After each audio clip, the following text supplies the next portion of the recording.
Welcome back to the Investor Professor podcast. This is Dr. Ryan Peckham, and this is episode 149.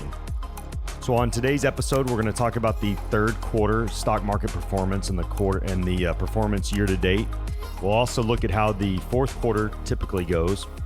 We're going to talk about some Guy Spier AI as I get ready for the interview I'm going to do with him. We're going to talk about just a number of other things that have come out, the jobs number, kind of how the economy's looking right now, how the market's looking right now, so we can kind of plan out the rest of our year. So get your mind right and let's get to work.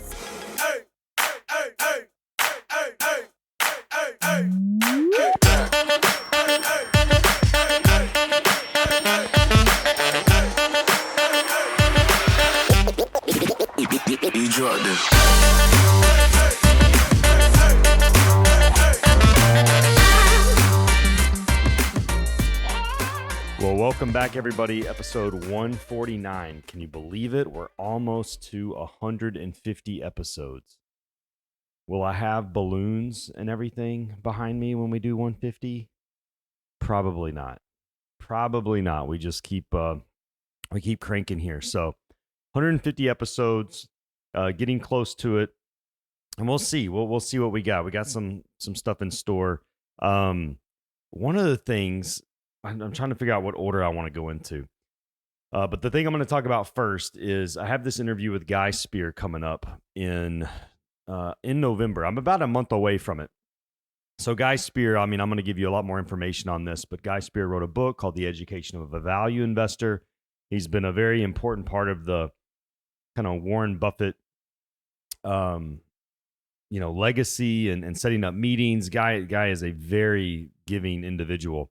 And so he's going to be in from Zurich. He's going to be in New York City. I'm going to meet him up there, and we're going to do an interview, which is going to be pretty neat. I've rented a podcast studio. We have it'll be nice. We just show up and talk. And so one of the things I've been doing, trying to get prepared for this, is I've been going through and trying to look at other interviews that he's done. And for some reason, he's been doing like a media blitz, as he gets ready for this, or not for this, but like he's just been doing a media blitz. And I'm like, oh my goodness, gosh, there's just so many interviews. I just don't have time to go through them all. But I'm also like cognizant that I don't want to ask him questions that he's already been asked a ton of times. And so Cameron, who you now know, who helps me and that I work with, he has figured out a way. He's been using AI to go through all these interviews that Guy has done, and it like sums up the interviews. Not only does it sum up the interviews that he's done, but it actually records like a podcast in like a podcast format with AI that sounds like people are having a conversation discussing the interviews that he's done. And it is so wild. Like I'm listening to this thing for like 2 minutes and I'm like, I will be out of a job. I mean, not that, this is my job, but like the podcast, I'm like, this is absolutely incredible. So what we're going to try to do is we're going to go look at like all the episodes that we've done, like for the Investor Professor, and see if we can get AI to basically like sum up like the first 10 episodes or the first 20 episodes. Like, can we batch the episodes we've already done so that the AI basically has a conversation about like the first 10 to 15 episodes or whatever we do. And it'll literally turn it into like a 10-minute podcast over all the episodes that we've done, which is just absolutely wild to me. It's crazy. It's like the future, So we're working on that. But it has been helpful. So going through there, looking at what Guy Spier's already been asked 1,000 times. I'm interested to be able to have a conversation with him as somebody who's a fellow money manager and maybe asks him questions that most people wouldn't think about because they're not kind of in it all the time. So we'll see. So that's one of the things we're working on. That interview is going to be, I think we do that on November 8th. So we do it Friday, November 8th, which is going to be interesting. So getting ready for that. We look at the market here. We just had the third quarter. The third quarter ended. And the numbers are really, really good. So when you look at this market for the third quarter, the S&P 500 was up year to date 22%. So that's better than the NASDAQ. That's better than the Dow by a lot. And it's the best, third quarter performance for the stock market, ending the third quarter since 1997. This is the best. Also, I discussed it on an earlier podcast where September is typically a very bad month for the stock market, usually the worst month of the year. And this year's September, we finished positive for the first time. It's the first positive September we've had since 2019, I believe. So it has been a while since we've been able to have a positive September, which is pretty good. And so when you look at like what kind of goes on towards the end of the year, normally the fourth quarter is the best quarter for the stock market. So on average, since 1950, the S&P 500 has been up 80% of the time in the fourth quarter, and it's been up by around 4% each time. So if that were to happen, we would have a very solid year. And even though October kind of gets a bad rap because we have Black Tuesday of 1929 and Black Monday of 1987, we've had these kind of big stock market falls in the month of October. Overall, October has actually been pretty good. And then once we get past October, things look even better. Of course, this year we have an election year, so we'll see how that plays in, if it does play into the stock market. But actually, things are looking pretty good. We saw with the Fed rate cut, there will not be a Fed meeting in the month of October. We won't get another one of those until after the election, which we have discussed. And so the one key piece of stock market data that we were waiting on, what came out on Friday. So I'm recording this on Sunday, but it came out on Friday, which was the jobs number. And the jobs number for September was actually very good, and unemployment actually ticked down to 4.1%. It did get as high as 4.3. So that, unemployment rate coming back down is actually a very strong sign for the economy. Not that there's not some bad spots or some hot spots, if you will, within the economy. There's always going to be negative news, which we will soon discuss. But from an unemployment standpoint, that is very good news for the market. It looks like, this is very initial data, but if the Fed lowering interest rates, looks like we're going to have a soft landing from the COVID-19 pandemic. And so things are looking, relatively good. But I say that there's also obviously what's going on with Israel, Iran, these global tensions. That can, oil has been spiking because of that. So there's always this kind of wall of worry. But historically, if these regional conflicts don't become something bigger, historically, the impact on the stock market is minimal. So when you're thinking about kind of your plans for the end of the year, your investment strategies, all of those things, the market is looking pretty good. And so if we do have some pullbacks or things like that, you might want to think about what are the stocks that you want to purchase and which ones do you want to maybe get out of, like we discussed a couple episodes ago. If there's some cost basis that you want to rotate out of. So looking at this, one of the other things I wanted to mention is that Morgan Stanley got an upgrade, Goldman Sachs, so IPO market, right, initial public offering. We have not had a lot of initial public offerings over the last couple of years. And so those stocks look to rebound when companies are going to start to go public. We're probably going, next year, 2025, could be the year of the maybe, AI, artificial intelligence IPOs. We will see. There could be some significant activity as far as those companies going to the market, raising money. Hopefully it doesn't turn into a 1999. It doesn't turn into a 1999 type of situation where, companies, if they had a .com address, could raise billions of dollars just because they had a website. And I'm hoping that it'll be a little bit more diligent this time, and companies that just don't say, hey, we do AI, we'll raise billions and billions of dollars. It'll be something that we talk about on here a lot, because as the economy looks to be stronger, we're more likely to have more people start to invest. We have the Chinese government trying to stimulate their economy. You can see that there's been a lot of flows into the Chinese stocks, which have been basically left for dead for the last 2 years. And so, where is all this going to lead us? So I don't know. It's too early to tell. It's too early to tell if the Chinese stimulus is really going to help. Um, you know, I'm always kind of wary of that. It's kind of like when you're at the grocery store or you're driving. You're in the grocery store, you pick a lane, and all of a sudden the other lane next to you starts going faster, so you switch over. And you got to be really careful about switching lanes, switching strategies. So, kind of stick with what you know instead of just trying to make maybe too quick of money. There is a new book out by Malcolm Gladwell. Let me type this in real quick.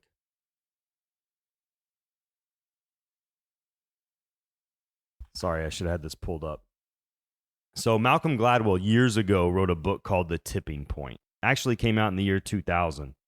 And I did not realize it had been 25 years since he wrote that book. But The Tipping Point is a very good book. I remember reading this years ago, which is talking about how little things make the big difference, where you get this moment of like critical mass.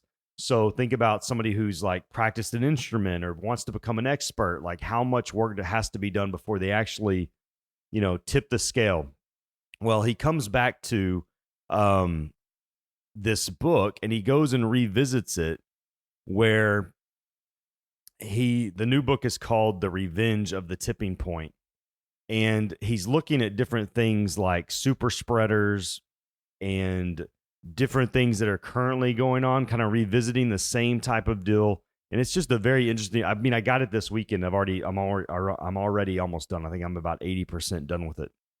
But if you've never read anything from Malcolm Gladwell, I really enjoy his books, especially Blink, and then the one I really liked was Outliers, which came out in 2008.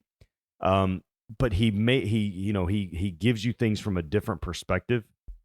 And he says at the beginning of the book of The Revenge of the Tipping Point, he said he was going to try to go back and basically redo the stories that he did when he did the original Tipping Point. And he said it was very difficult because when he went back and started reading it, he really couldn't even remember who he was at that point. He was, at the time, single. He was trying to make it as a writer. It was the first book that he had ever done. Now it's 25 years later. He's married. He's got 2 kids. He's like, I don't even remember who that person was. And it made me think about how, as you go through your life, you think about these different parts of your life, and are you the same person that you were, and what are the experiences that have changed you? And it kind of brought back that lesson that I tried to teach about on this podcast, and I try to teach my students, and I talk to clients about, which is wanting the older version of you to be thankful for the person you were when you were younger. So in our instance, in our case in point here, it's like I want the older version of me to be thankful that I did, I did the investments that I said I was going to do, or I stayed in shape, or what are the goals? What is the person that's 20 years older than you, or in this point, 25 years older than you? What are the things that when you look back 25 years from now, that you're going to be thankful that you did, that you're going to be thankful to the younger version of you for doing, right? And so when you think about things that way, in my opinion, you make better, a little bit better choices. I'm not saying your choices are substantially better, but I think you're a little bit more cognizant on saving the money or investing the money, and you're not so much thinking about the day-to-day stuff, right? So when you focus on the stock market, when you kind of what I do, when you're looking at the market every single day, you constantly have to fight like myopic thoughts, which means like you're super concentrated on the day-to-day fluctuations of the market, right?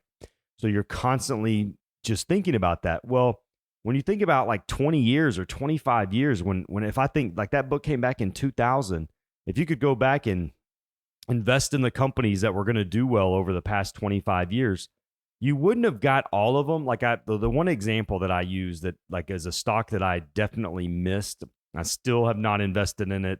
but it's one that if you look at any chart says it was one of the best investments for the last 25 years. It's going to be Monster Energy drinks. And it's one that I think back as far as like I missed it, and I maybe shouldn't have missed it, because I remember teaching in classrooms, right? When I was a early professor. And when students would leave the room, there would be like, if I had a class of like, I don't know, 25, 30, whatever whatever the number was, like there would be like an obscene amount of Monster Energy cans left, or they were piling up in the trash can or whatever. And I didn't even think about it from an investment perspective. But the ones that did do well, the Apples, the Googles, the Facebooks, the whatever, those were a little bit easier to spot. And so if you think about, you just look at the companies that you think are still going to do well in the next 20 years, it's probably not going to be too difficult for you to come up with if I told you to come up with a list of 25, it would be difficult. But if I told you to come up with a list of 5 to 10 companies that you think are going to do relatively well over the next 20 years, 8 of the 10 of those you're probably not going to be too far off. If you have been listening to the podcast and listening to the type of companies we look for, you're probably going to do relatively well. And if you don't even want to do that, if you just want to invest in the S&P 500, right? So that'd be the SPY, just the ETF trust here. A lot of the things that go on, like let's see what, September 1st of 2000, the S&P 500 ETF, that SPY, was $143. It's now $572. So in 2000, $143, today $572. That includes the tech bubble bursting, that includes the 2008 financial crisis, and that includes COVID. 3 horrendous events, and you've still doubled your money almost twice. So, it doesn't take, you don't have to pick the best things. You just have to participate. You just have to give yourself a chance. And the person who's 20 years older than you is going to be very, very happy. And the same thing is true for whether it's taking a class, or when we talk about investing in yourself, mentally, physically. It's all of these things. And so you constantly have to remind yourself that the time is going to pass anyways. The time is going to pass. You are going to be older. So you might as well put one foot in front of the other and do the thing that you were thinking about doing. Right? So I saw a quip. We talk about this, as the year goes. And I mentioned this a couple episodes back, but I was like, you still have, like with the fourth quarter, you still have a quarter of the year left. So the goals that you've been working on, and there was an article that said most New Year's resolutions are done by March. And I think many of us would agree with that most people are done with their New Year's resolutions by March. And it was basically an article saying, okay, so that's 3 months of the year that most people are done with it. And they're like, set the same resolution that you did at the beginning of the year and try to do it till the end of the year, right? So basically a year-end resolution, and see if you can kind of get back on track. So all of these things become important when you add them up, and you start taking these little bitty things. And like that Malcolm Gladwell book from The Tipping Point, it's building up that momentum to where you eventually hit that tipping point in your own life, where those small little decisions put you on a completely different trajectory, and you kind of hit that boiling point where you light the match and your life is changed for the better. So think about the areas that you can kind of implement that, and I think that it will go a long way in helping you achieve the goals that you want to achieve. So I've gotten many questions, many my thoughts on different things, but one of them right now is the buying a house, right? So with the Fed lowering interest rates, it's now like, man, do I buy a new house? And of course we have a lot of, people that are in their 20s that listen to this. And so the main thing, my main piece of advice when it comes to buying a house, obviously saving for a down payment, all of those things. But the main thing is, are you in the area that you want to be in for a good amount of time? And I think that's the hard part when you're 25 years old, 26 years old, trying to decide if I want to buy a house, do I want to buy a condo, is do you see yourself in that place for the next 3 to 5 years? And again, in case you didn't hear it, but like one of the worst financial decisions, I wouldn't say, I mean, it turned out bad, but I didn't think, but I mean, I bought a house one year and I sold the house the very next year and I lost money because of all the fees that were involved. And it was something that it was an opportunity that made it worth it for me to leave. But again, if you think you're going to leave the area that you're in within the next 3 years, then it's probably not going to be in your best interest to buy a house.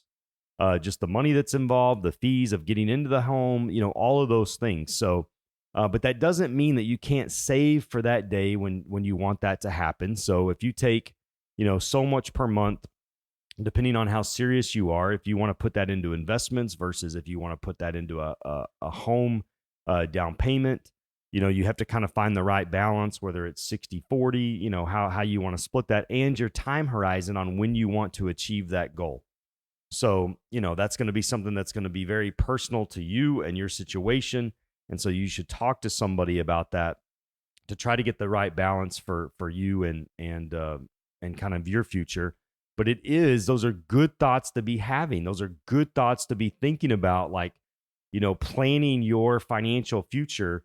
What are your, 1-year goals? What are your 3-year goals, 5-year goals, 10-year goals to put yourself on that trajectory so you have that kind of guiding light. So, all of these things are important. As you get older, your financial world is going to become more complicated as you have a family and you have to think about, life insurance and kind of, making sure you protect yourself from disaster in the investment world and the mortgage world. And like all of these worlds kind of start to collide on you very quickly. And when you get into your, mid to late 20s, none of the 20-year-olds, by the way, that are listening to this want me to say late 20s. Late 20s is like a very negative thing to people who are in their 20s.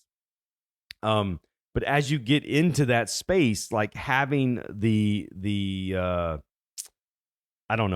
plan for that will make you feel a little bit better as you go into the best decade of your life. So, but I think those are good lessons. So we reiterate, the market's looking good. We did great first 3 quarters of the year. Fourth quarter is normally the best one, so we'll see how that looks. We'll see how the election goes.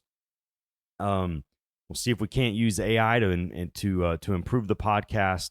But again, if you haven't read any of Malcolm Gladwell's stuff, he did Tipping Point, Blink, Outliers. I thought were really good. This Revenge of the Tipping Point is pretty good.